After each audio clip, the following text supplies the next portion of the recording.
So I wanted to take a look at the EFL Trophy rules. So this was the Papa John's Trophy, and now it's the Bristol Street Motor Trophy, I believe. Not an easy name, because there does seem to be a lot of confusion about the rules, because there's certain quotas both the EFL clubs and also the invited clubs, as they're called, the under 21 clubs, have to abide by in the matchday squad. Now, there's a lot of rules in this. I think there's 30 different sections of rules. Some of these are related to ticket sales, some of these are related to travelling costs. But I wanted to take a look at the thing that gets described the most, which is the rules for EFL clubs and the rules for the invited clubs, but also loans, because they're the three things that come up the most. Can this player play? How many players have to play out of the first team? That sort of thing. Now, the big thing is the so-called full available strength. Essentially, you can't just play a rotated team. You can't just, if you're, I don't know, Bolton, you can't just play 11 rotation players. You have to play a certain amount of full available strength players. Now, what this means is for qualifying players in the 10 outfield positions within that starting 11 have to be those full available strength players. There's a number of skylines they put down for what this actually means. Now, the easiest one is they must start the match before or the match afterwards. So for Wickham, for example, if Sam Vokes starts the match before, he is one of those 4 players. And again, if they send confirmation after the fact that they will play in the match afterwards, they will start the match afterwards, is the key point, they count. Another factor is whether they're in the top 10 players for highest starting appearances. So let's say for Peterborough, Clark Harris doesn't start the match before because perhaps he's injured, perhaps they want to rest him. He would still count because he's within their top highest players in terms of starting appearances. Another factor is has made 40 or more starting appearances in first team fixtures or international equivalent, not limited to the same club or season. The 10 most appearances has to be for that season. Same with the matches before and afterwards.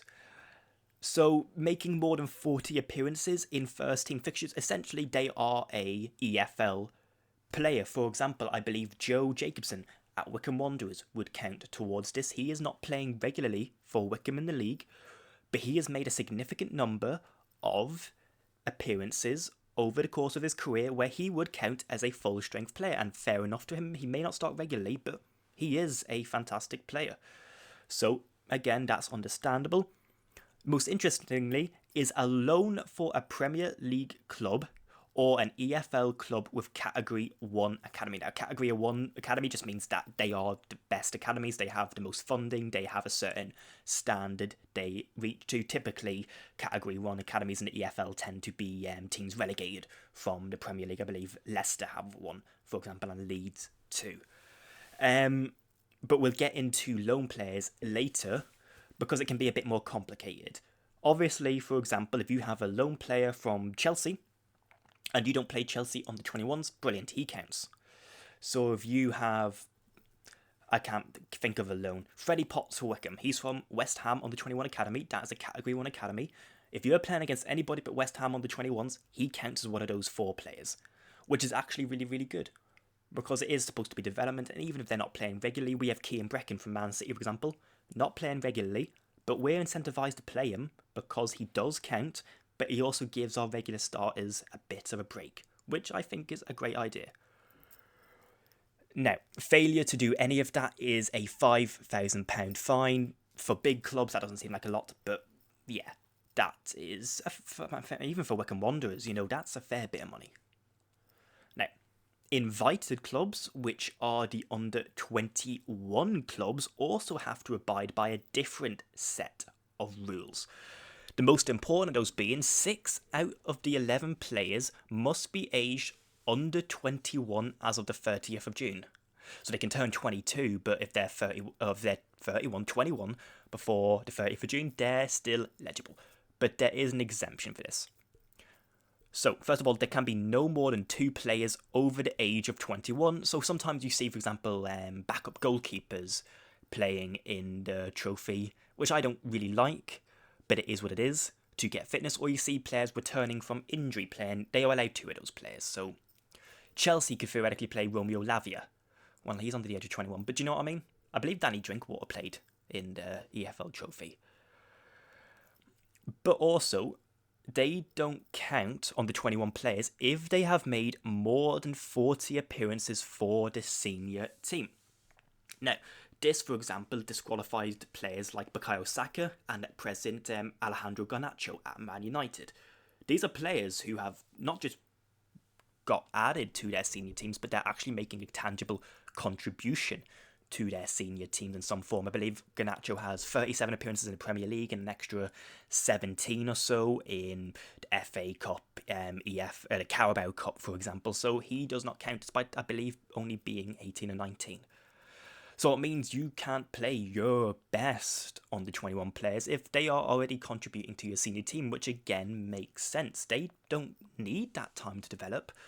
They've already developed to the point where they are in your senior team, for good or bad.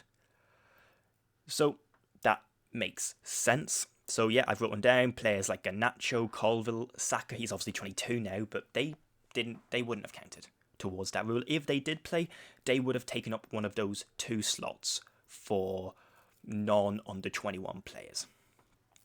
Now, one additional thing is this: the document's really wordy. It's interesting actually reading, but there's not a lot that's really relevant to the average person. A lot of it's bureaucratic stuff. For example, I talked about travel expenses. It's you can take 24 players and the league will pay a certain amount, or the EFL will pay a certain amount of money towards their hotel costs or their travel costs or the cost of the coach. Like, it's interesting, but it's not exactly relevant for the average football fan. If you want to read it, it's on the EFL website. It's quite easy to find. I might put the link in the description. But there's only 2 more things. So first of all, you can't play for more than 1 team. So let's say you're in Liverpool's Under 21 Academy and you play the first EFL Trophy match. And then you get sent on loan to Tranmere. You can't play for them again in their EFL Trophy matches. It's called being cup tied.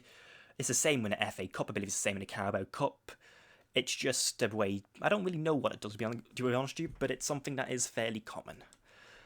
And the last rule is the parent club rule. And this is probably one of the other ones that gets a bit confused now and again because it is a bit tricky.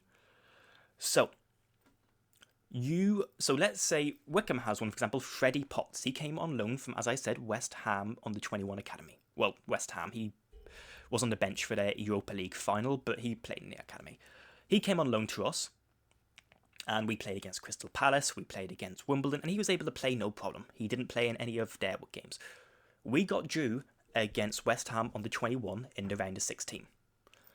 He would not be capable of playing against West Ham unless Wycombe Wanderers had express written consent from the parent club to allow it, essentially.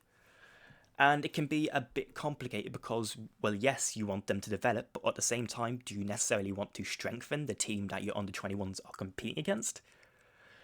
Typically, clubs don't tend to allow that. For example, Killian Phillips, he came on loan to Wycombe from Crystal Palace's under-21 team. We played them. He was not capable of playing. They did not provide written consent. So yes, they can play against their parent club, but it's not very common. You have to get written consent and get it submitted to the EFL that, yes, West Ham consent for Freddie Potts to line out against them. Otherwise, the status quo is they don't play, which is frustrating. It's the rule that I sort of look at and go, I get it. It is the status quo that you typically aren't allowed to play against your parent club unless consent is given. But I'd rather it just be they are, especially in a trophy. That's the whole point, is to develop not only on the 21 players, but loan players. You can see that in the rules, the way they expressly make one of those 4 qualifying full available strength players as loan players is to give loan players and on the 21 players that time to develop. It makes sense that they should be allowed to, by default, play against their parent club. But I didn't make the rules. Now, those were the big rules that I looked at. There was rules about the financials of it, but to be perfectly honest with you, there was not any concrete stats or statistics. It was all percentages. It was like percentage of funds given from the prize pool pot, but there's no word about what the prize pool pot is, so there's no point me telling you, if you win the quarter final, you're going to get this much, because it will differ from year to year. There was one bit as well about there's no guarantee it has to be played at Wembley. I haven't written this down, but I just remembered it there. It said an appropriate neutral venue. Now, Wembley, of course, is an appropriate neutral venue. It makes sense. It's the home of English football. It's a lovely stadium. I mean, we're in the round of 16, and I don't really like the trophy, but I'm hoping we get through because the day out in Wembley's class. But there's no guarantee that you could play there if it's getting renovated or for whatever reason, they might not consider it.